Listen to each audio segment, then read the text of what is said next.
Ladies and gentlemen, boys and girls, welcome to the Music Lab podcast.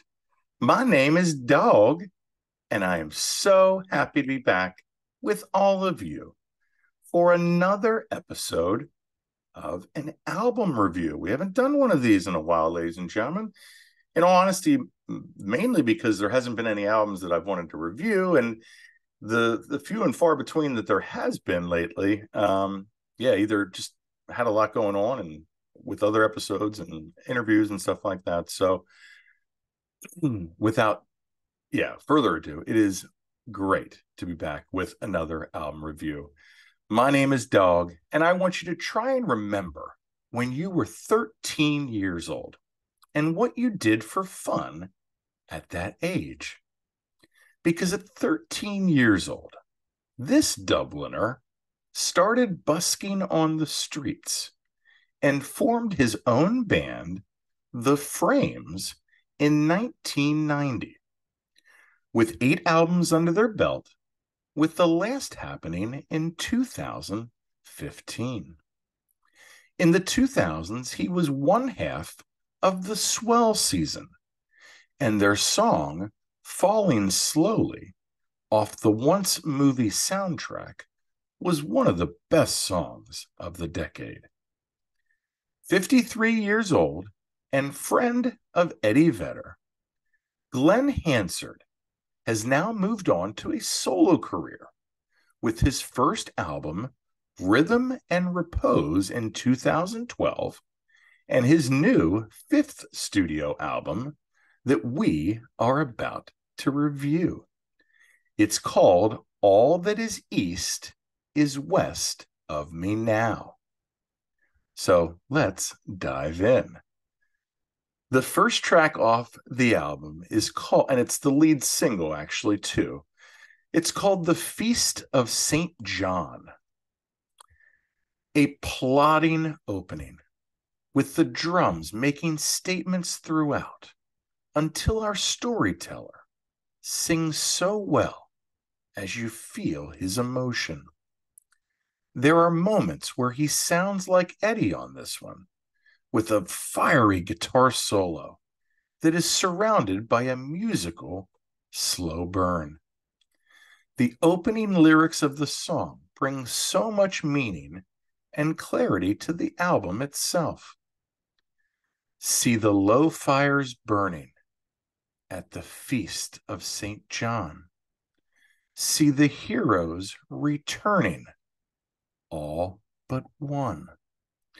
And I'll be with you, brother, if good fortune allows, 'cause all that was east is west of me now. It's awesome. So good, Mr. Hansard. The next song that we're going to talk about is Down on Our Knees.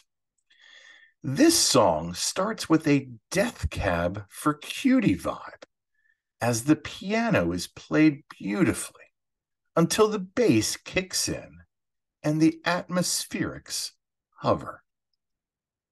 His register and how he sings is quite different than usual, and it took some listens to appreciate it. Dark lyrics and musically has a darkness to it until the bridge shines a little light and it becomes more of a Mumford & Sons song, now like Snake Eyes' album, Mumford & Sons, as it finishes strong on a song that lasts over 6 minutes, with nice guitar flourishes that streak across the musical sky. The next song that I'm featuring, There's No Mountain. This is quintessential Glen on this beautiful ballad as the piano lends the warmth and the positivity is felt through lyrics like this.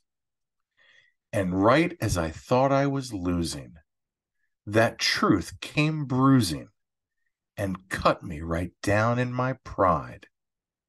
And right as I thought I was all out of answers, you said no. There's no mountain, great or small, you can't climb. There's no mountain you can't move or you can't climb. Very positive. I love this song and how the band helps out to uplift it with the harmonies. It just puts a smile on your face, and that's a powerful thing. The next song is Sure as the Rain. I love the mood that is set by the percussion, and his quiet bass and singing in French brings an elegance and beauty, with the strings punctuating moments to accentuate the emotion. This is definitely a headphone song, ladies and gentlemen, at almost 6 minutes in length, and a fitting end to a proper ballad. The next song is Between Us, There is Music.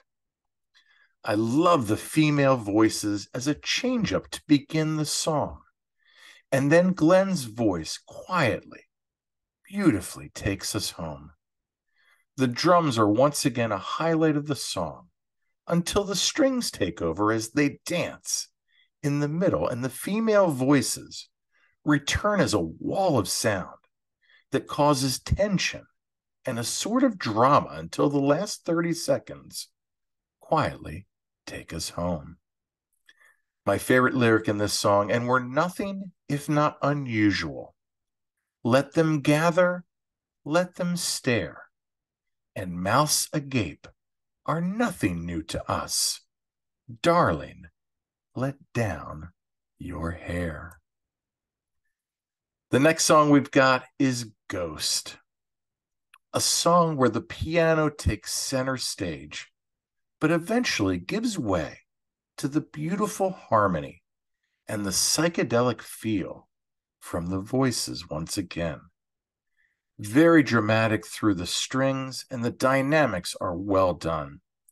Glen gets his chance to belt it out too as he closes the song. We've got 3 more, ladies and gentlemen. Bearing Witness is our next one. You know, this is kind of like, I would say, of all of the songs, and I guess Down on Our Knees was a little bit out of left field too, but this song too is, it's a mid-tempo song with a 90s feel to it that you can easily get lost in as you listen. It's a song that gives the bass a chance to shine, and I really like this song the more and more I listen to it. Then we've got Short Life. Again, I love the percussion on this song and the vibe it creates. Soft singing again, and I love the musical spacing as it kind of meanders for the middle part of the song. And then the bridge comes, and that allows the song to pick up the pace and ramp up the emotion. Running out of step, running out of road. Running out of step, running out of road. I love the extra step. It just gives that impact that it would not have if you didn't say it a second time. So well done lyrically on that song. And then finally, we have track 9 of the album, and we're just over 42 minutes at this point, or I guess just under 42 minutes, because this is almost a minute song. And it's really just female voices that are kind of muffled over piano that feels like in the distance. And like I said, it's just under a minute long. So not sure why it was placed there. And, I'll get into that in my final take here. So yeah, favorite tracks. I'm going to go with the single Feast of St. John, the opening song. My next song, There's No Mountain, because there's just some magic to that song. And then it was really tough for the third song, but I went with Ghost as my third song. So, ladies and gentlemen, overall, I enjoyed listening to this record. As usual, the more and more I listened to it, as Mr. Hansard relies on that beautiful voice that is definitely heard in different registers and tones throughout. The drumming and percussion is fantastic, and the strings and orchestral pieces were not overdone and placed effectively in the songs. My only gripe, really, would be at basically an 8-track album, with track 9 not really counting. It clocks in at over 42 minutes long, like I mentioned earlier. I would have rather been given a 10 or 11 track album at the same length to obviously hear more songs. He's our favorite Irishman, or at least my favorite Irishman, but also, in my opinion, it wouldn't take away from the current tracks. If you want to catch him on tour and you're in Europe, you are in luck, because he is there until the 20th of this month. So we're going to hope for a U.S. tour in the winter, spring. He did play a couple festival dates. I think he played Ohana. Again, Eddie's connection, that festival out in, what is it, Dana Point, I think, California, just north of San Diego. But ladies and gentlemen, there you have it. Yeah, comment in the sections, comment on our social media what you think of the album. Like I said, I thoroughly enjoyed it, and I enjoyed it the more and more I listened to it. I think I probably have listened to it in total about 7 or 8 times now. So I would say, like with all albums, at least 3 listens before you really get a taste and true feel of what that album is. So make sure you like, follow, subscribe on our YouTube channel. Do all the fun stuff for the social media pages as well. Yeah, have a great weekend. Hope it's filled with music. Hopefully see a show. And we've got a lot coming up next week and in the coming weeks, so check that out as well. And as always, you've been great. I've been Dogg. This is the Music Lab Podcast.